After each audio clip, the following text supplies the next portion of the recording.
Welcome to the Women Warrior Podcast. I am your host, Jen Michelle, and like I do every week, I love to bring on different heavy hitter women that aren't just speaking about the goals that they want, they're working towards them and they're crushing them. So today, I am so excited that I am accompanied by Cadena, who is a powerhouse in every sense of the word. So let's introduce and let's just jump straight into it. So Dana, thank you for joining.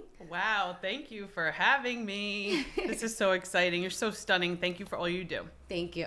So are you. So I wanted to jump right in. One, thank you for coming on because I know you're super busy with so many hats that you wear. Let everybody know exactly all that you do. Oh my goodness. I love what I do.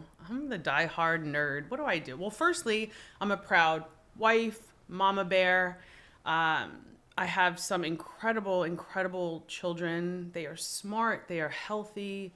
And then my husband, God bless him, he deals with my messiness and my genius and all of the things in between. So household crew is on point. What else do I do? I run a couple companies. I've founded, my biggest professional baby is Overachiever Central. So I found it actually on my birthday in June of 2013. Wow.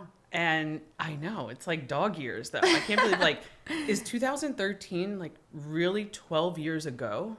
I know. It's almost offensive. It is offensive. Yeah. So I founded it 12 years ago, and it's essentially a coaching training company to get entrepreneurs further faster. Yeah. And so sometimes you just need an extra set of eyes on your business plan. So Overachiever Central is thriving. And then I've grown up on mortgages, real estate, and Similac, quite literally. I mean, for 26 consecutive years, it's all I know. Yeah. You know, I always kind of joke around. I don't cook, I don't clean, but I know real estate. That's it's right. true. I mean, really, I don't know anything else as an adult. So I have been marketing and selling real estate for a long time. And the finance piece is important to me. I also get to lead wealth building segments to young people in underserved communities who may not necessarily have people pouring into them about wealth building all the time. So I'm really proud of that. One day my retirement will be just doing that for free all the time, leading wealth building to kids who, need it and will thrive from it. So yeah, I don't know. I'm a broker. I'm a broker owner. Yeah. I own a nice portion of the real estate company, and I help agents in terms of getting into real estate, just monetize their time in the business too. So yeah, I love it. So not only are you making money, which is amazing, you get to do what you love, but then you're also giving back to community, which I love that, especially when I meet women at a certain caliber, right? Because even though you are so down to earth, you are, right? For the hats that you wear, a lot of people would be nervous to talk to you, right? Because you are an overachiever, right? Not only do you have it, but you are, right? You're living the dream. So I feel like you're talking about someone else. No, but I'm talking about you. Honest, because this was never in the cards for me. Black and Puerto Rican, humble beginnings, born and raised in New York City.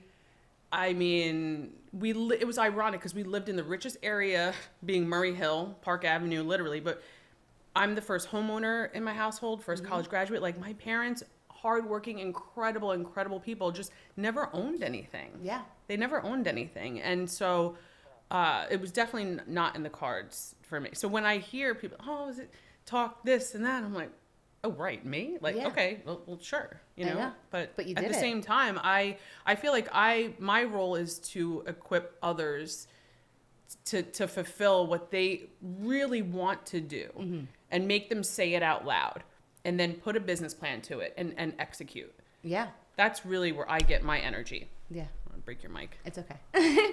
So, and I know it doesn't sound like it's you, but it is. And I feel like as a woman, we need to celebrate other women that are like you. Cheers. Yeah. Absolutely. Because like you said, this wasn't supposed to be your life, but it is. You made it happen. How did you get into this? How did this start?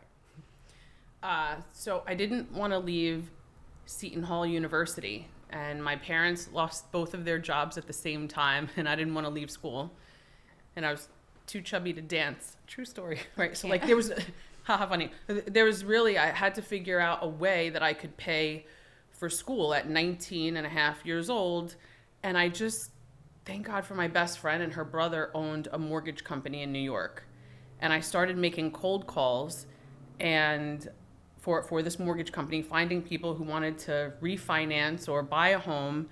And I was pretty good at it. And then thank goodness someone did not show up for work. This one guy did not show up for work. And I inherited all of his files somehow and had to figure out how to get these loans completed and cleared and to the closing table. And that was like just being thrown in the fire, and I figured it out. And then they started to pay me like an actual loan officer. This is before all of the regulation, respectfully. Like, this is in the 1900s, okay? Well, horses and carriages, all the things. Horse and buggy, yeah, exactly. Oh, God, I love that. So I figured it out. And I remember my first big check was just enough. It was like $100 over what I needed to pay for my tuition. And I kind of figured it out with a lot of care and love from the people in that office. I figured it out. So trust the timing of your life. Ugh. Right? Like we were talking about this earlier, right? When we were, before we got on here. And it sounds like the timing of your life. It was in your cards, even though you didn't know it yet. Because now, look, let's fast forward. Yeah. From the 1900s to now. You know what? I really do feel you on that, Jen. I feel like what is for you, you cannot escape. Mm-hmm. Yeah. What is truly for you, you can't escape. So, yeah. And then, so fast forward, finally I graduated Seton Hall and then started running the mortgage company, hiring and firing at 21 years old. I mean, we were working probably 90 hours a week. Wow. I mean, not married, no kids. What else am I going to do? do? Yeah, exactly. Make money. Let's make money. Yeah. So, so that's how I got into it. And then I kept reading the contracts of sale. I'm like, these realtors are crushing it. I could do that. Yeah. And started doing that and overlapped. So 20 years in real estate, 11 years overlapping in mortgages. And I mean, worked with amazing people. This was the subprime days, you know, and then the well stopped, like the money stopped. We were so used to just cranking and I want to say the year 2008 was sobering. That was like, haha, funny. Nope. And you went to the well and like the well was dry. I was like, wait, what's going on here? Where's all the money? So we sold our way out of it. We literally sold our way out of it. I remember I was in an all black business suit on like a random Wednesday in the middle of the summer. And my friend calls me from her pool. And I'm in a business suit, Jen. I'm working these streets. I'm literally door knocking, looking for people who want to buy, rent, sell, or invest in real estate. I'm making calls. I mean, this is like the Razor phone. Like, yes, this is back in the day. I remember the Razor phone. I think they're back, by the way. Really? Yeah, I think they like a boomerang. They're back. So random. But I'm sweating because, you're doing business. So back in the day, we used to wear a business suit. And I'm sweating and I'm working so hard. And I'm like, man, this is trash. And I was like taking a minute in my car to just think for a minute. And my friend calls me and I hear her Corona bottle clanking with the phone. She's like, Dane, just come to the pool. What are you doing? I'm like, what am I doing? I'm hustling for business is what I'm doing. And she's like, just come to my pool. And I thought, gosh, if I just go to her pool, it would be so much better than that. And I'm not to be corny, but this man, John Maxwell, has a saying, a statement, a quote. It says, play now, pay later. Mm-hmm. Or play now, pay later. Like, the bottom line is, either way you're going to pay. So do you want to have fun now? Yep. And make it cost you painful lessons in the future? I was like, I'm just going to pay my dues now. So I did not go to her pool. I continued to grind. And I think I'm better off for it, I think. Yeah. So far. So far, so good. Yeah. Still a lot to do, though. Big dreams still. Yeah. Well, overachiever. I mean, let's have some 9-figure days. Yeah, like, we were talking about private jets. I'm so tired of flying public. Is that rude to say out loud? But no, because speak on it. Anyone that's on here watching who don't want a private jet, right? Who is tired? I want a driver. There's nothing wrong with saying these things that you want. You know what? Speak it into existence, right? Because the power of our words. Size 2. No, speak it into existence. Zero waistline, please. I'm speaking it now as I eat and all things. But be unapologetically about the things that you want, because everything that you have set your mind to, you have done. And that's why I love to have, first of all, I love that I got to meet you and know you and got to glam you up from time to time, but then got to know you as a person. Thank you. You know, and I just feel like you meet the right people at right times in your life, right? Because So true. like you said, you know, you came from New York where, you know, being a woman of color, you know, odds are against you. It is a little harder. It is what I said. It is Sure. what it is, right? Yeah. And you kind of beat those odds and you put, you know, like foot to pavement and started working and grinded. You didn't go to that pool and open that Corona up. You like, no.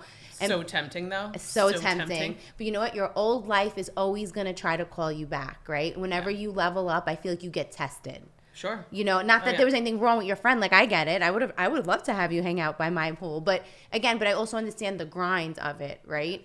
And you have to respect it, you know, as far as that goes. But I know you're also a certified trainer and coach. So what's the biggest mindset shift that you had to work on, or that you help your agents work on, that you mentor them, like mindset wise? Wow, I love that. So it's a great question, because what we focus on gets bigger and expands. And so we're in a challenging industry. Real estate is the greatest asset class that drives the most wealth to people, period. So being that we're in a challenging business, we grapple with problems, we're problem solvers, and we get paid to the level that we solve problems. I constantly drill into my key people around me, around us, is every challenge serves a specific purpose. Mm-hmm.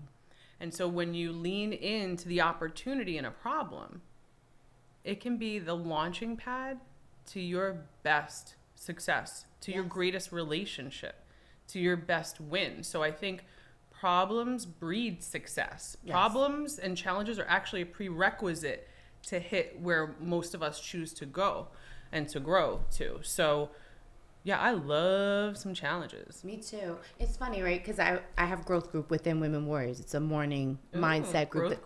Growth group, love right? That. And it's funny because I remember, like, I wasn't supposed to have what I have, right? To me, I'm a girl from Brooklyn we have a big family. We hang out on stoops in the summer. Like, you know what I mean? It sauce on Sundays. All the things, right? Family. It's sauce, not gravy. We could debate about that later. For another day.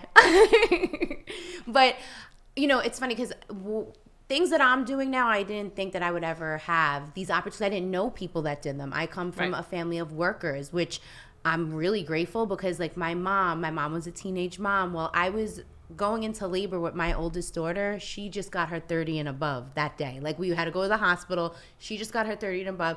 But I seen my mom work, bust her butt to get, and my mom is at the top level of being a teacher and all the things, right? Wow. But that was her path. Right? For me, I was always a little different. I always felt like I was, not that they were not overachievers, but for me, I get crazy with the things that I want. You know, like, I played basketball. When I first started, I was terrible. My grandma told me I looked like Urkel running on the court. Nice. So thanks for your honesty. But then I worked. I had a ball in my hand at all times. I got obsessed. Right. Wow. So one thing that I've learned over the years was I start to appreciate the problems that I was having. Because, you know, having a full book where I'm exhausted at the end of a weekend, I prayed for those problems. Right. I was hoping one day to be booked and busy. Now I am. So why would I be complaining about these problems or being able to open up another business? Right. So like how you said, I feel like no matter what industry you're in, when you're hitting different levels of growth, embrace the problem. Don't look at it. Your mindset is the shift. Sure. Right? So I just love that you dropped that gem because it doesn't matter the industry. No. Right? There's so many intersections and similarities also, by the way, between our industries. Like, I feel for you. You're dealing with people, right, in their weddings and their life events, and prom apparently is like a really emotional topic these days. Go figure. My prom, I got like a high five and a you're ready, beat it, you know? Like, I don't know. It's just different these days. So what legacy do you hope to leave behind, not just in real estate, but in the lives of the people that you coach and maybe your team members? Yeah, so legacy, right? Like, Big word, big opportunity. My thing for everyone around me is most of us are from very humble beginnings, And I feel like really making that generational wealth piece happen is significant for so many of us. Yes. So delicately setting that aside though, really, if I'm brutally honest, and I've never said this out loud publicly, so I really want to be known for being generous. Yeah. Right? Like, I want to be known for just being incredibly generous, and especially to those who can't ever repay me. You know what I mean? Because it comes from your heart. I really, really want that. And I want to be known for having generous kids, right? Like, I want them to come from abundance. Yes. You know, my pastor says this all the time. He's like, if you don't have it to give, you can't give it. And so the reality is, you know, respectfully, we all have to have access to a lot of financial resources in order to empower others who might not have a leg up, who might not have a way, or feels like there's no way, when we create that way for them. Yeah. So I think just really nailing that generational wealth piece for you know, not only myself but those around me, because remember we were talking about the private jet earlier. Yes. I mean, I don't mean to constantly go back to it. We will. You know, and I feel like, imagine when you hit that, how many people did you have to help and empower in order for you to reach that? Yeah. Right? I think Zig Ziglar says that you help others get what they want enough, you in turn will enjoy what you seek. Yeah. Yeah. And I love that, because it's so funny. I talk to so many different women, but the women that I really relate to or just admire, because I definitely admire, I just love you so much. Like, your energy. Love that. Same, I know, girl, like, same. But no, any woman that is successful, or somebody watching it, right, is that we get the thing is that there's enough for us all. And a lot of women don't understand that. Wait, I seriously believe that. Like, there's enough business for everybody who's willing to work. You know what was incredible I heard the other day? You can't just pray that you're not going to miss the bus. Like, you have to run after the bus while you're praying. Yes. So you have to take action, right? I mean, prayer is a part of my business plan. I'm not embarrassed to say that, but like, you have to, like, you know, do all of the things. You can't just say, oh, I'm going to wait, or I'm going to be patient. I think we have to be careful of what we accept in silence. Yes. Dropping gems. No, I'm just saying. No, but you are, and it's facts, right? That but it's reminds true. me, what was that social media platform, like, knee deep into COVID, but it was all audio? Clubhouse? Yes, Clubhouse. Yes. They always used to say that on their radio, like, dropping gems. I'm like, that is so funny. That is hysterical. No, I love it. I love it. It's also like, you're on mute. Like, there's some certain things, like, post-COVID that just, you can't wash it off. It's like, you're on mute. That's the quote of 2020. It's a good time. Good times. Fun times. Fun. Totally fun times. First of all, I just love that. And I love that that is your mindset. And I like how we were talking earlier. Your mindset rubs off on other people. You know, right before we took a break, you were talking about kind of your circle. Oh, my gosh, yeah. You can have a dime or a nickel, my girl. Yeah. Right? The nickel is actually physically bigger and yet worth half of that tighter, worthy dime. Exactly. So, it's about quality. Maintain the dime you were when he met you, right? Ow. This is all the topics. Yes. No, you really are a product of your environment. And that's why I choose so wisely is, you know, who am I really connecting with often? Because, you know, there's some people that just point out the negative as if there's a reward for it. Yes. Nobody gets a cookie for that. Yes. Yeah. And, you know, it's funny, too, what you're saying as far as, you know, who you hang around with. And, you know, I seen a quote the other day, and it said something like, I never have time, but I'll make time for you. Meaning, and that could be with friendship, that could be with business, it could be with anything. And it's true. Think about it. We're all so busy. So the people that I decide to put my time in, they matter at this point in my life. Sure. You know, especially now. I feel like when you're younger, you're in your 20s, like, you want to be friends with everybody. You know, some of these younger girls understand. I mean, even though we just crossed over our 20s, but you know, we look good. 26 years ago. For me, I'm older than you. Tomato, whatever, right? But what I'm saying is that I've noticed, especially in the past few years, my energy matters. And I want to be around other good energy, and you're negative. Like, I don't want a negative Nancy. Like, I want to be around people that, you know, are lifting me up. And you're definitely one of those. So I do want to get into our fast questions, which I love. And it's funny because you said stuff that I was going to ask you in this. So, yeah. So I got to change my fast questions. Okay, top of your head. Ready? Power word for 2025. Dominate. Your favorite quote or mantra? Oh. You just said 2 quotes in here. Oh my gosh. My favorite quote is, every problem serves a purpose. A book every woman should read. We said that in the glam room. Unapologetic hospitality. Mm-hmm. One thing you know now that you wish you knew 10 years ago. Exercise every day or you'll regret it. And what makes you a woman warrior? Because I'm here.